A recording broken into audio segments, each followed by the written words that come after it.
आप लोगों का आदेश हो तो शुरू कर देंगे। शुरू कर दें।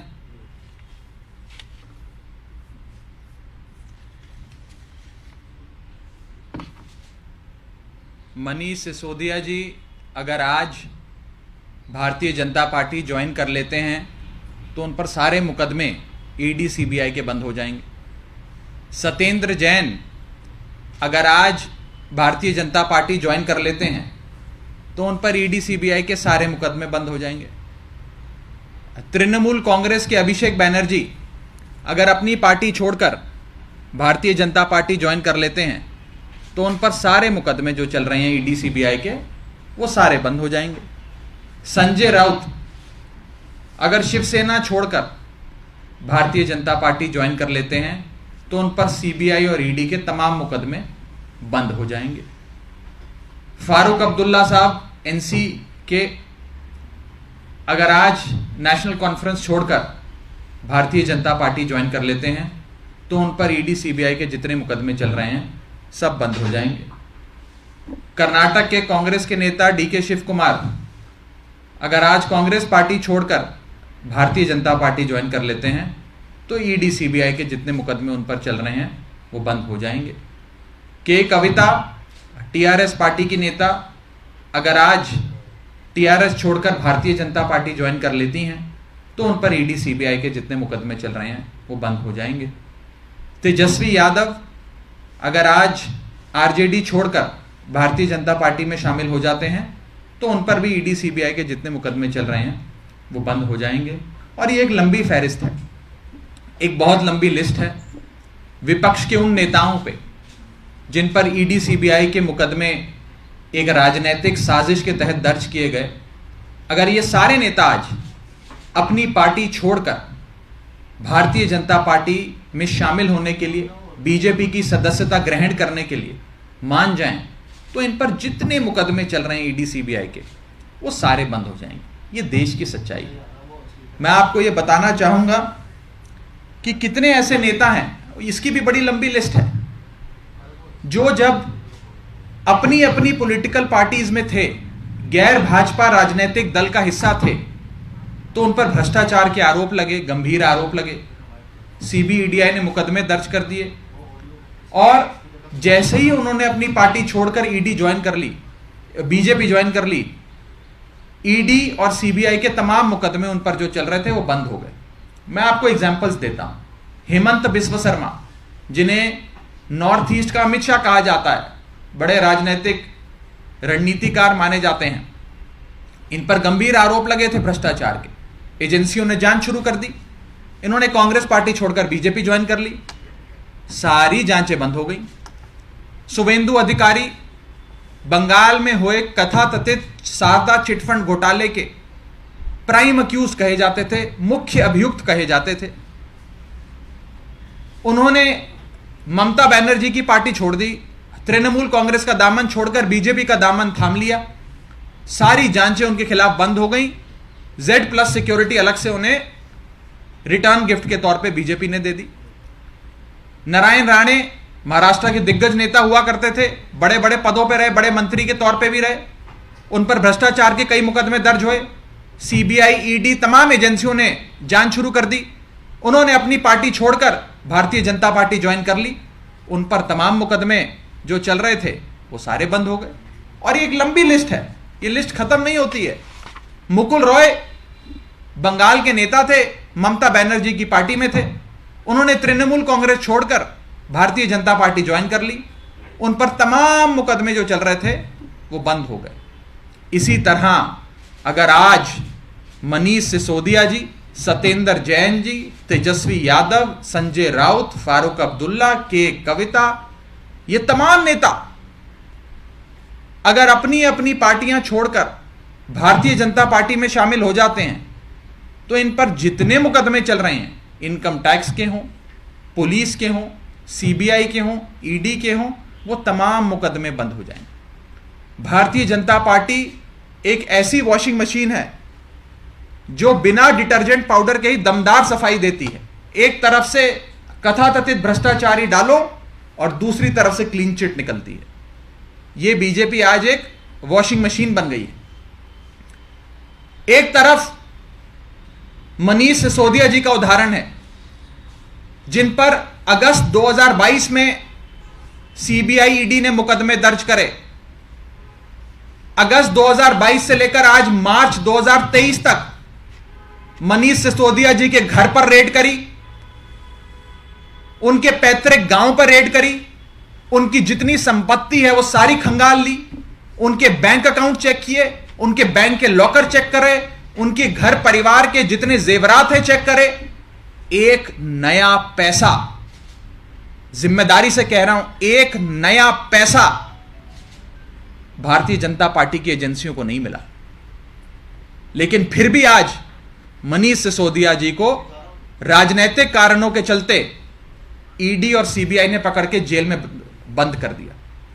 और दूसरी ओर भारतीय जनता पार्टी के खुद के कर्नाटक के विधायक, आज से कुछ ही दिन पहले एक रेड में उनके घर पे 8 करोड़ रुपए नकद कैश मिला। Unaccounted ill gotten illegal wealth worth 8 crore rupees was recovered. क्या उनकी गिरफ्तारी हुई? कोई गिरफ्तारी नहीं हुई। क्या उन्हें जांच में बुलाया गया? कोई जांच में नहीं बुलाया गया। और कोर्ट से इन एजेंसियों ने अपने ही बीजेपी के एमएलए को बेल तक दिलवा दी, एंटीसिपेटरी बेल दिलवा दी।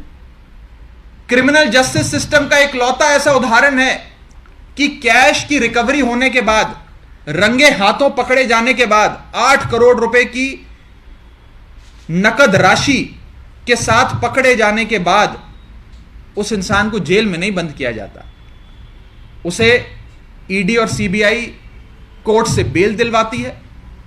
उसके बाद उसका खूब स्वागत होता है, हजारों लोगों की जन समर्थन रैली करवाकर, जुलूस निकालकर, रोड शो निकालकर उस शख्स का अभिनंदन किया जाता है।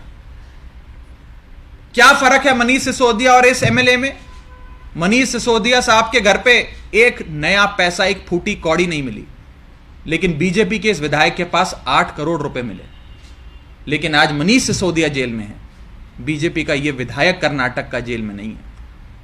बस मनीष सिसोदिया का एक ही अपराध है कि मनीष सिसोदिया ने अरविंद केजरीवाल और आम आदमी पार्टी का दामन थाम के 18 लाख बच्चों की जिंदगी बदलने का काम किया। और बीजेपी ने जब जब कहा हमारी पार्टी में शामिल हो जाओ, मनीष सिसोदिया ने कहा मैं जहर खाना पसंद करूंगा, लेकिन भारतीय जनता पार्टी में शामिल होना पसंद नहीं करूंगा। यह अपराध है मनीष सिसोदिया। मैं आपको बताना चाहूंगा सीबीआई की कार्यशैली। सीबीआई ने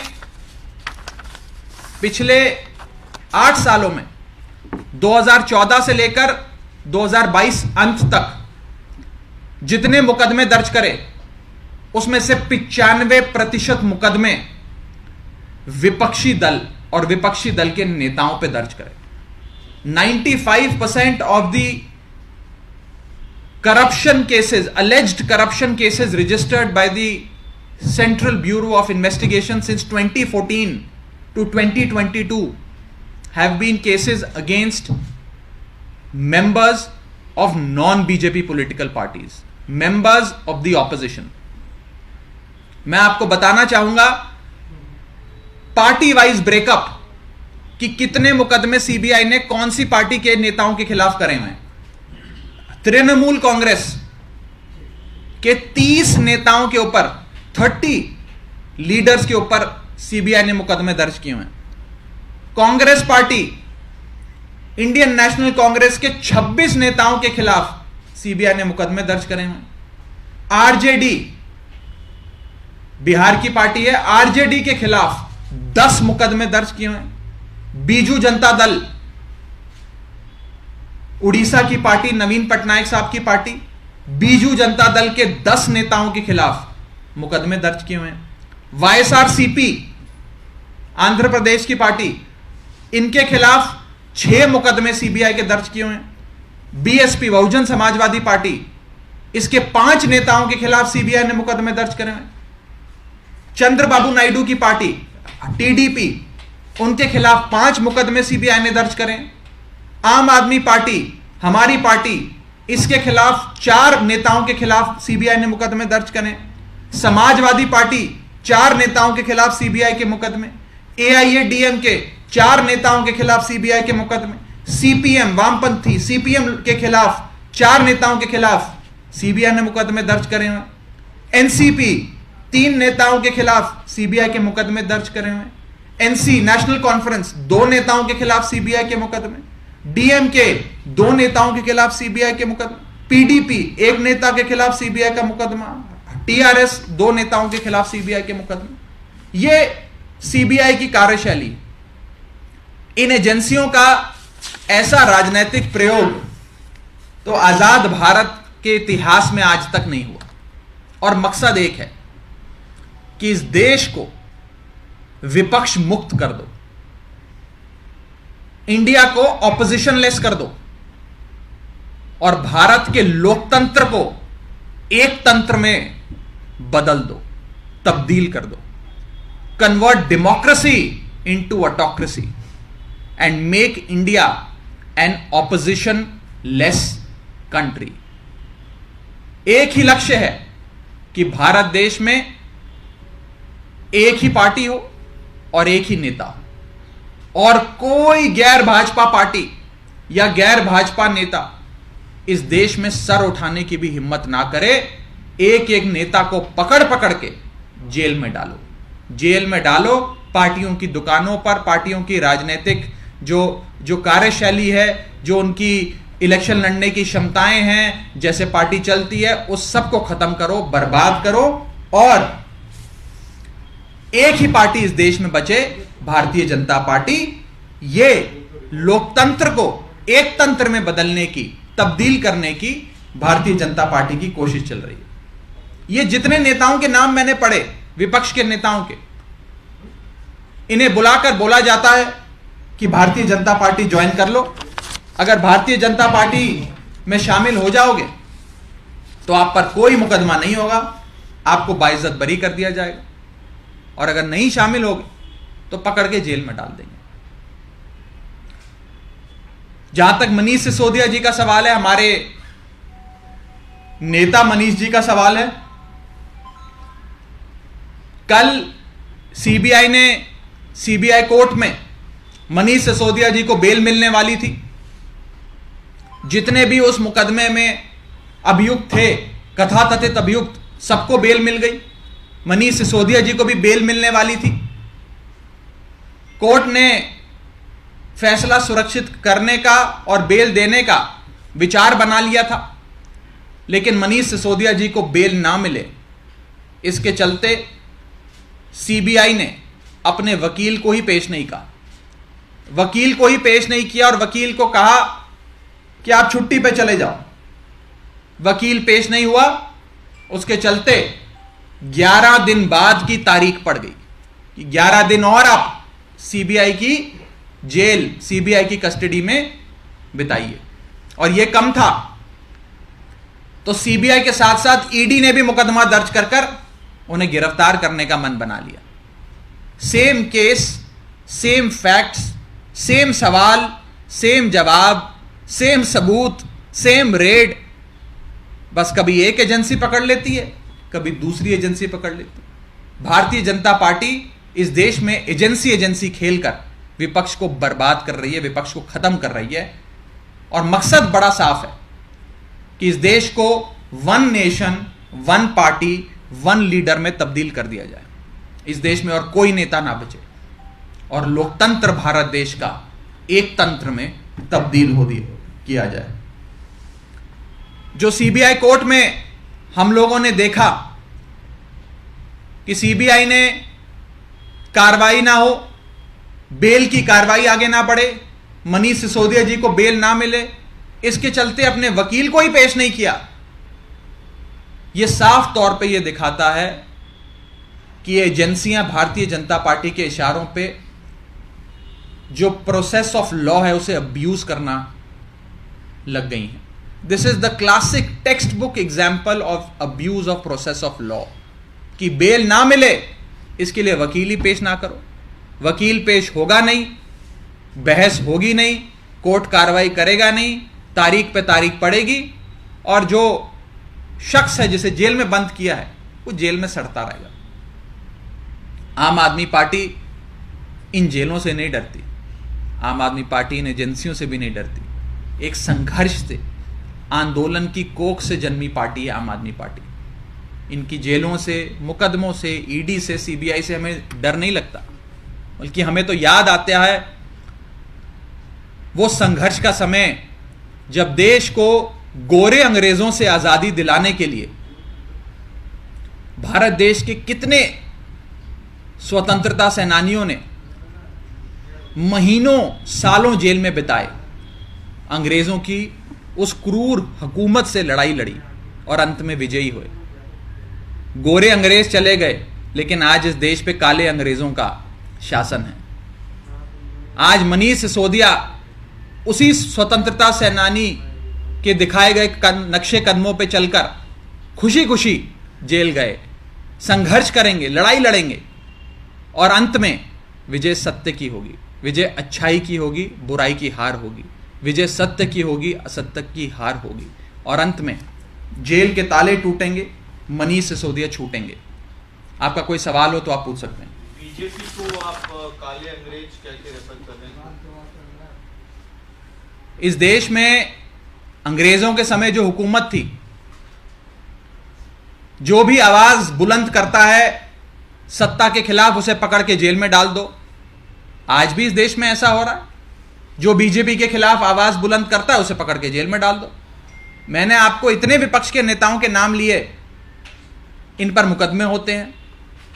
भारतीय जनता पार्टी के विधायक के घर पे 8 करोड़ रुपए नकद कैश मिलता है, उसकी गिरफ्तारी नहीं होती है, उसे एजेंसियां छोड़ देती हैं, उससे मुंह फेर लेती हैं, कोर्ट में उसे बेल दिलवा देते हैं, रोड शो करवाकर उसे कोर्ट से बाइज्जत बरी करवाते हैं। क्या इस देश में 2 कानून हैं? क्या इस देश में 2 मापदंड हैं? भ्रष्टाचार, कथाकथित भ्रष्टाचार के मुकदमों में जांच करने की।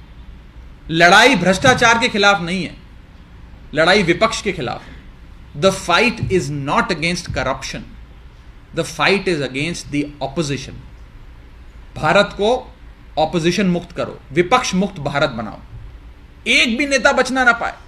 कोई गली मोहल्ले में कोई गैर भाजपा का छोटा नेता, कोई गली मोहल्ले का भी गैर भाजपा या भाजपा का विरोध करता कोई गली का नेता भी ना बच पाए, सबको पकड़ के जेल में डालो। इस नीति के तहत भारतीय जनता पार्टी चल रही है। एक सवाल ये है, अभी मनीष सिसोदिया को एनफोर्समेंट डायरेक्टरेट ने अरेस्ट किया है, के कविता की क्वेश्चनिंग हो रही है और ये तर्क दिया जा रहा है ईडी के सोर्सेज के थ्रू कि एक साउथ ग्रुप था, एलिजेड साउथ ग्रुप था, साउथ कार्टेल था, जो लिंक था के कविता से और उनका कनेक्शन आपकी पार्टी से था इस पॉलिसी फॉर्मुलेशन के लिए। किसी भी इन्वेस्टिगेशन में आप डिटेल में जाना चाहते हैं तो मैं डिटेल में चला जाता हूं। किसी भी इन्वेस्टिगेशन की बेडरॉक पे बेसिस होता है रिकवरी। भ्रष्टाचार हुआ, कहते हैं 10,000 करोड़ का भ्रष्टाचार हो गया। अब कहां है वो 10,000 करोड़? 10,000 करोड़ इंसान कहीं रखता है, कहीं सोना खरीदता, कोई जेवरात खरीदता, कोई गाड़ी खरीदता, कोई जमीन खरीदता। कहां गए वो 10,000 करोड़ रुपए? और वो कौन सा 10,000 करोड़ का घोटालेबाज शख्स है जो सुबह 6 बजे स्कूल की इमारतें देखने निकलता है कि दिल्ली के स्कूल की इमारतें ठीक कराऊंगा, मैं डेस्क लगवाऊंगा, क्लासरूम में बोर्ड लगवाऊंगा, पेन पेंसिल चौक डस्टर किताबों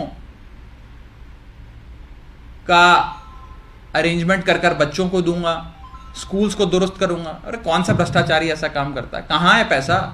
वेयर इज द मनी?